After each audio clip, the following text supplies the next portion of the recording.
Урматтуу уюмдар, саламатсыздарбы? Бүгүн мастер-класс мындай перчаткага арналат. Өзүбүздүн колубузга биринчи бөлүгүндө биз мындай шаблон жасаганды үйрөнгөнбүз. Эми ушул шаблонго жүндү төшөп, андан кийин мындай перчатка жасайбыз. Бүгүн мен сиздерге ошол полный көргөзүп берем. Бул 20 грамм жүн кетет, 20-25 грамм жүн кетет. Одан оңой, жеңил жасаганы. Андан кийин дагы азыр бир өзгөчө, бир башкача раскладканы көргөзүп берем сиздерге. Бул ушул перчаткаларга, носкелерге, береткаларга аябай ылайыктуу плетенка деп коет. Техника плетения дейт. Мен ошол техниканы сиздерге көргөзүп берем. Саламатсыздарбы? Сиздер Кыргыз каналындасыздар. Мен Нурия Исакова. Мына шаблонду дайындадык. Столдун үстүнө мен 25 грамм жүндү ченеп койдум. Мынакей. Мен эми ушуну экиге бөлөмүн. Экиге бөлүп, анан бир бөлүгүн бир жагына азыр раскладка кылабыз. Плетенка дегени, плетение дегени бул жүндү абдан жука, абдан жука төшөйбүз. Абдан жука төшөйбүз. Мындайынан төшөп, көрдүңүздөрбү? Жука төшөйбүз. И ошол ар бир төшөгөнү бир слой. Бул плетенияда биз 8 слой кылабыз. Кандай жүндүн кылдарын эңкейтесиздер, айырмасы жок. Бирок мен баягы 45 градус төшөйм. 45 градус төшөгөнгө аракет кыламын. Бир жагына 45 градус, анан экинчи жагына да 45 градус кылып эметем. Азыр мен баягы оң жака эңкейтип атам. Жүндөрдүн кылдарын 45 градус менен. Ошону менен бүт төшөп кете беребиз. Мына мен биринчи слоюн мындайынан таштадым, төшөдүм жүндү, экинчисин мындайынан уже сол жака эңкейтип атам да, 45 градус. Мынакей. Мен азыр үчүнчү катарды кабатты салып атам. Третий слой. Үчүнчү кабатты да. Мен мына жерге атайлап сиздерге көңүл бурайын деп атам. Баягы төшө бериңиздер. 45 градус. Мен азыр бул жака оң жака эңкейтип атам жүндөрдү. Азыр мына жерлерди мындайынан ашык эле салып бересиздер. Булар баары бир болуп калса делечи, мына раскладкасычы ар бир манжаны өзүнчө эмес, ошо үстүнөн эле салып бериңиздер. 5 манжанын үстүнөн эле салып бериңиздер. Анан мына ортолорун кайчы менен кесип салабыз. Ошон үчүн эч бир убаралбой эле мындай бир бүтүндөй көргүлө да. Салып бергиле. Урматтуу уюмдар, мен 7 слой кылдым. Эми маргеланский шелкту мен бөлдүм. Мындай кылып кестим да, баатын кесип бөлүп койдум.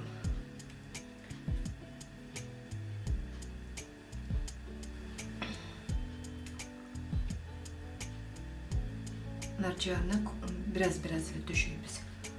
Азыр мунун баарын алып коем. Эми болсо менде мынча калды жүн. Эми болсо мен 8-чи катарды слойду акырында азыр төшөп кетемин. Ошо маргеланский жибектин үстүнөн акырын бираз себелеп төшөйбүз. жібек да киргенден кийин башкача фактура берет. Мен сеточка менен жабабыз үстүнө. Сеточка менен жабып самындайбыз. Мынакей.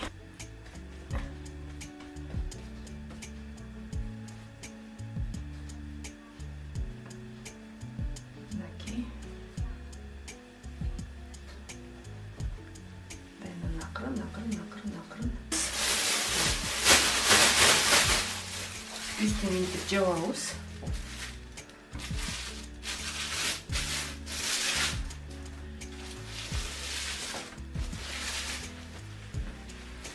Клейлеп койдук да эмес. Самын негизи азыр чычнакал баарын эт койду. Эми муну мындай аударабыз.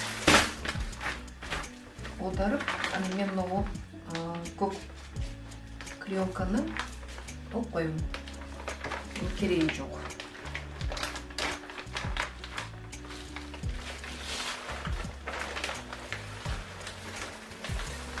Жүн төшөйбүз. Айымдар, мынакей мен жана 25 граммдын жарымысы берди. 12 грамм жүн бияктык бар. Мен ушул жүндү бул жагына төшөймүн. Дагы жанагындай кылып 7 катар кабат кыламын, 8 кабат кыламын. Бул жагынан баштап абдан ичке өтө ичке кылабыз. Эми бул жагынан ашырбаганга аракет кылабыз да, ашырбаганга аракет кылып, акырын азыр мен 1-2 слойун кылам дагы, анан буну одарамын. Бул мына жактарда бияка одарамын азыр. 1-2 слой бияка кылып алайын, жукарак кылып. 2 слой жүндү төшөдүм. Эми азыр чычнакал акырын самындап сулап коем. Азыр биз бул жака одарабыз жүндөрдү. Акырын азыр одарабыз керек.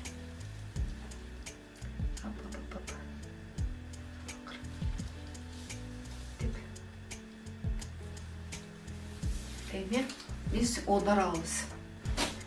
Жүндү акырын мындайынан одарып, бул жагына төшөйбүз.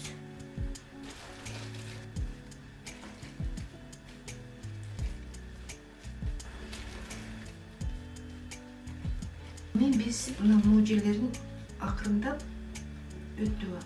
Düğünü çekmez, akırın odarabız bir yaka kırkıp olabız. Emdayla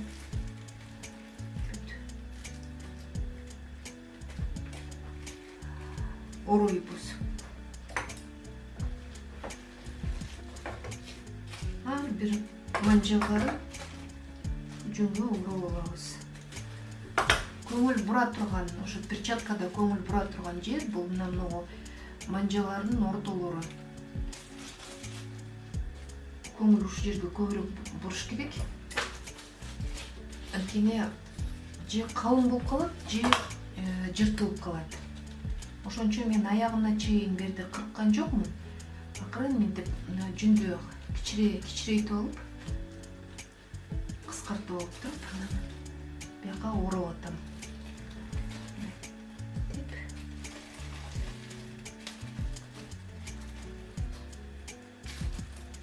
Андай деле оор эмес.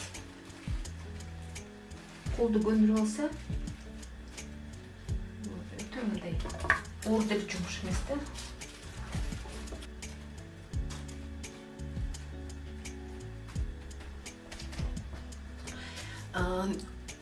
Айымдар, мына многу бармактардын баш жагына мен төшөбөймүн. Анткени бул жагы уже жакшы эле калың болуп калды да. Эми мен мына жүндөрдү берге төшөйм, мына жерлерге 7 катар жүндү салдым. Эми болсо мынтип маргеланский шелк төшөйбүз бираз. Мынакей. Эми болсо үстүнөн дагы акыркы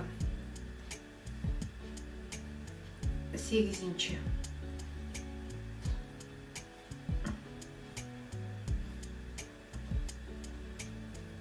қойдым. Салабыз. Бір 22-23 грамм жүн кетті. Біраз қалып қалды. Эми болсо үстүнөн азыр түшөйбүз.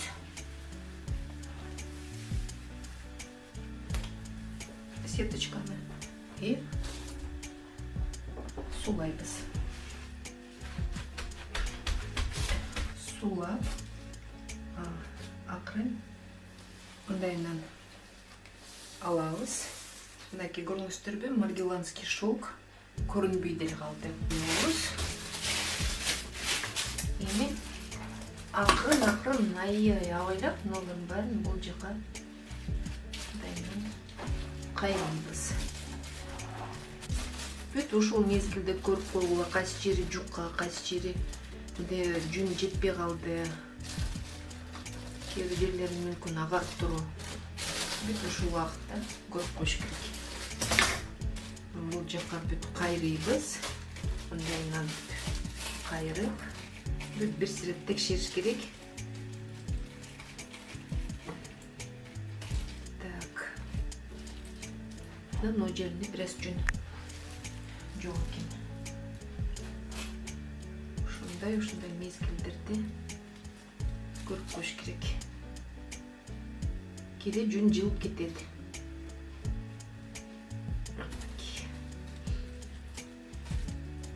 Калыңдап, жукараак жерин байкап туруш керек.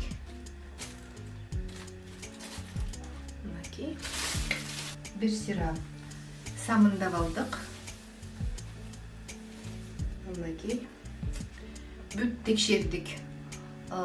Жыртыктар барбы, жокпу, кайсы жери жука, кайсы жери калың. Эми болсо, менде мындай ак вискоза бар. Эми мен ушу вискозаны алып, бир сыра дагы төшөймүн. Мен астан эле азыр төшөйм, өтө көп төшөбөймүн. Бираз эле. Өңүдө жашнак болуп калат. Өтө ак болбойт. Мынакей мен төшөдүм. Эми болсо үстүн жаап одурамын.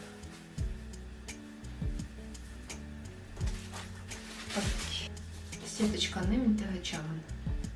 Аламын. Акырын алыш керек, акырын.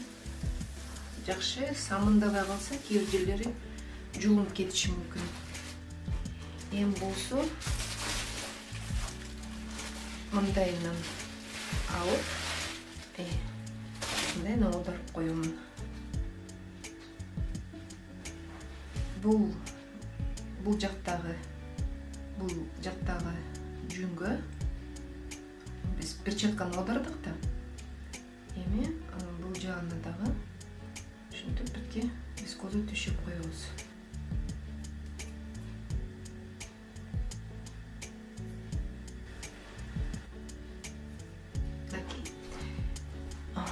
Вискозаны төшөп койдук. Эми үстүн мынтип жаап, дагы самындайбыз.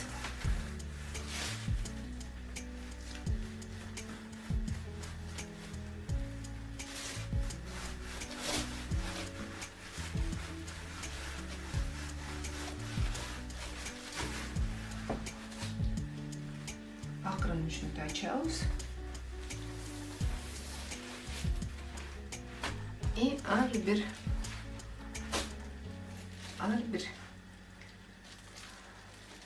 манжаны пальчикти кайра отак мынтип оройбуз вискоза. Эми болсо, урматтуу эмелер, жашнакка мындайынан оройбуз.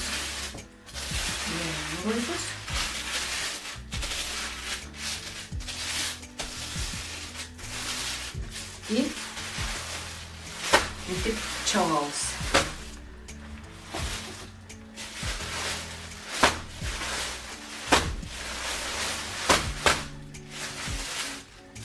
Ушинтип чабып,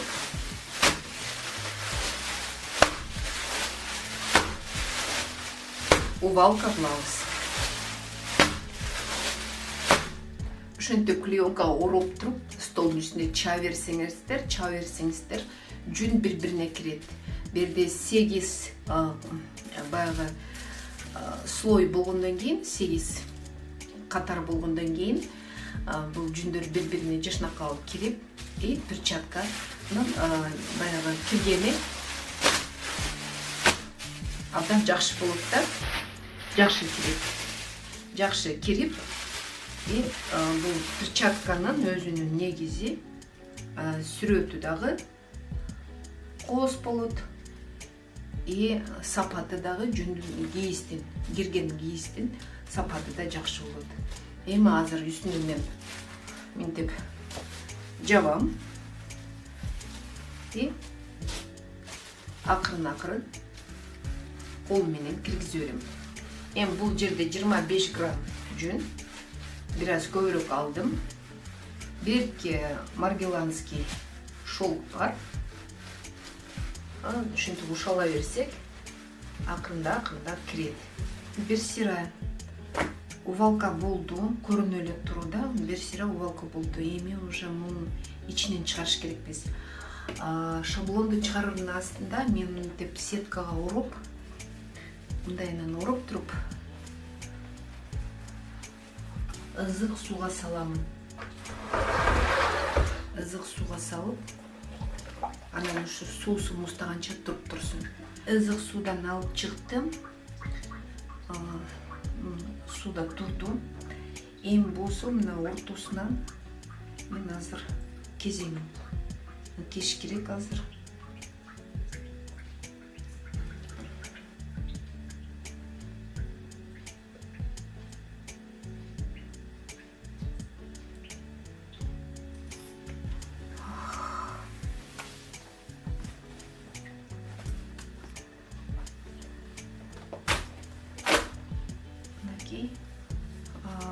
Акырын деп чечебиз.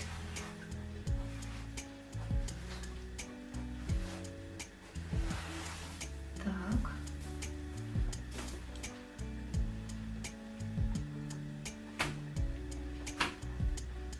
Мынакей, бул уже бир сыра кирди. Эми азыр дагы шаблонду чыгарбаса, шаблон ичинен уже бурбайып эмет баштады да.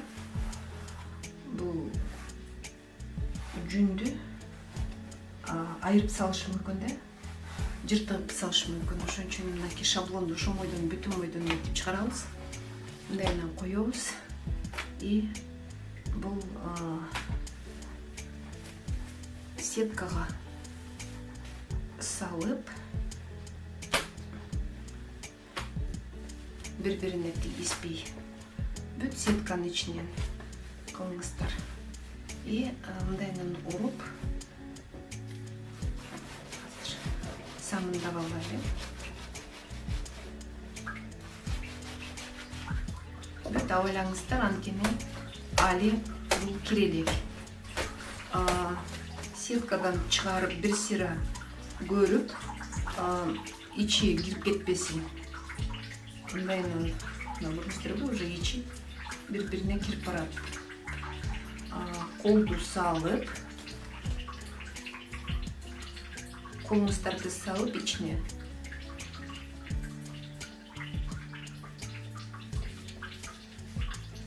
перчатканын ичине колду салыш керек.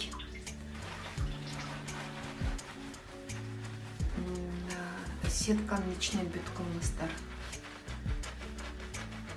Ар бир манжаны сетканын ичине киргизип,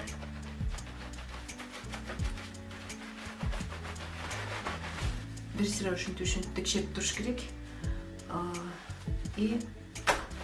Колго кийип, жерге чапкылап, кайра колго кийип, кайра жерге чапкылап, сол колду солго, сол перчатканы, оң перчатканы оңго кийгизип, ушинтип колго эметиш керек да.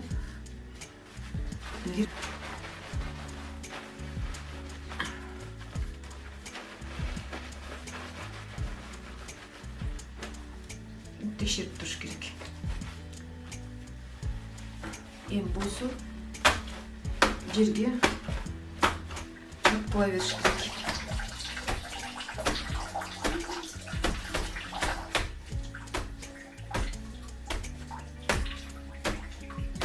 Бул эми ушинтип кирет.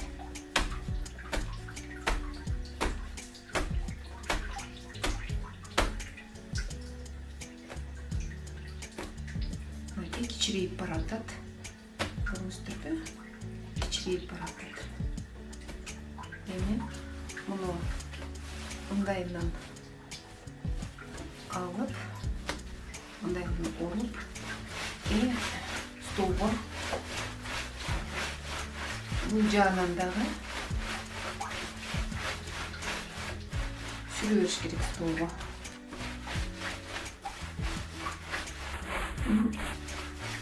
Мындайынан дагы кичирээк. Эми колго кийиш керек. Так, колду мен ысамындап алайын.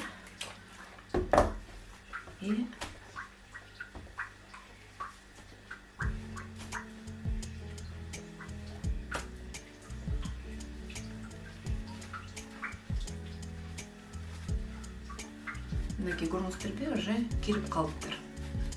Жанагыга караганда.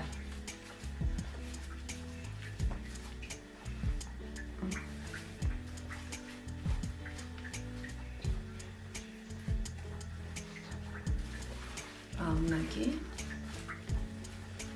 көрүңүздөрбү, улам колго кийип, бир сыра ушалап,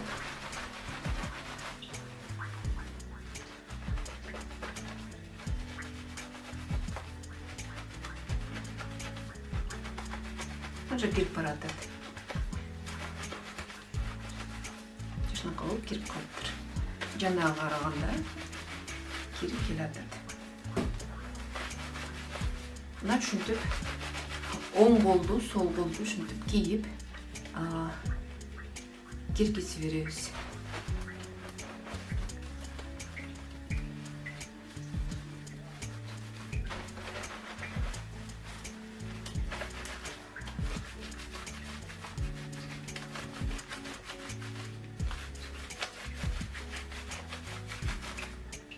Мындайынан чечип коебуз. Эми оң колду ушундай кылабыз. Улам ызык сууга малып, улам столдун үстүнө чапкылап, уруп, андан кийин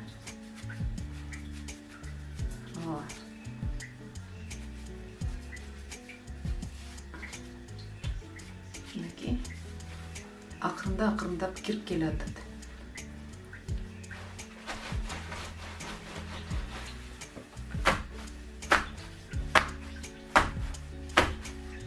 Ушинтип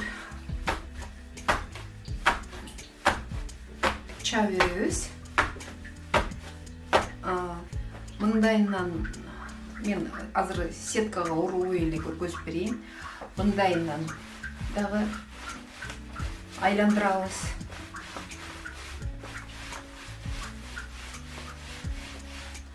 Мындайынан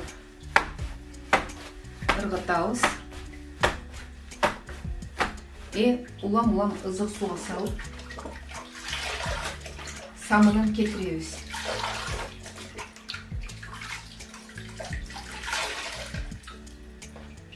Кайра ушинтип чапкылап кыла беребиз. Колго кийилет алынгандай болгон. Бирок, урматтуу айымдар, шаблонун канча чоң кылсаңыздар, ошончо перчатка жакшы кирет. Жакшы кирет дагы, мынакей формасы жашнак болуп калды. Ызык сууга салып, бир сыра самынын кетирип азыр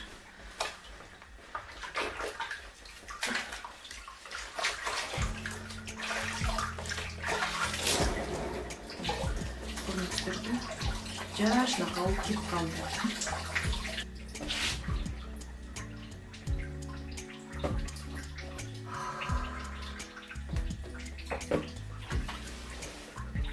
Урматтуу айымдар, перчатка кирди, мынакей.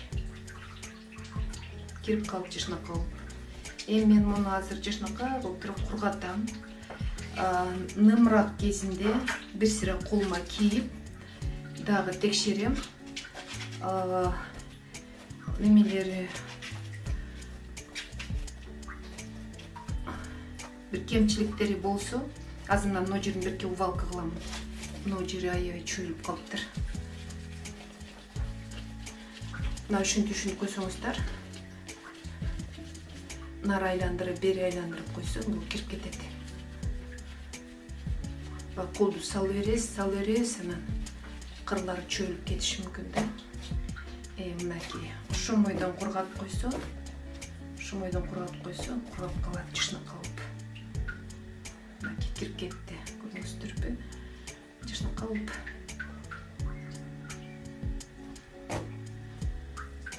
Түздөп, тегистеп, баардыгы тегиз болуш керек. Болду. Урматтуу айымдар, мастер-класс бүттү. Мен сиздерге бүт поэтапно бүт көргөздүм. Раскладкасынан баштап бүт көргөздүм. Эми колду ченеп, биздин негизи бул чоң бармагыбыз бул жакта турат да, туурабы? Мына берде турат. Ошон үчүн ушу кийип туруп, ушу форманы сактап калыш керек да. И ошол бойдон кургатыш керек. Именно мындай бир аз берде болуш керек, бармак. Мынакей моундай болуш керек. Көрдүңүздөрбү? Урматтуу айымдар, колдонуңуздар. Мастер-класс бүттү. Перчатка жасап, колуңуздарды жылуу кармап, коозда болуңуздар.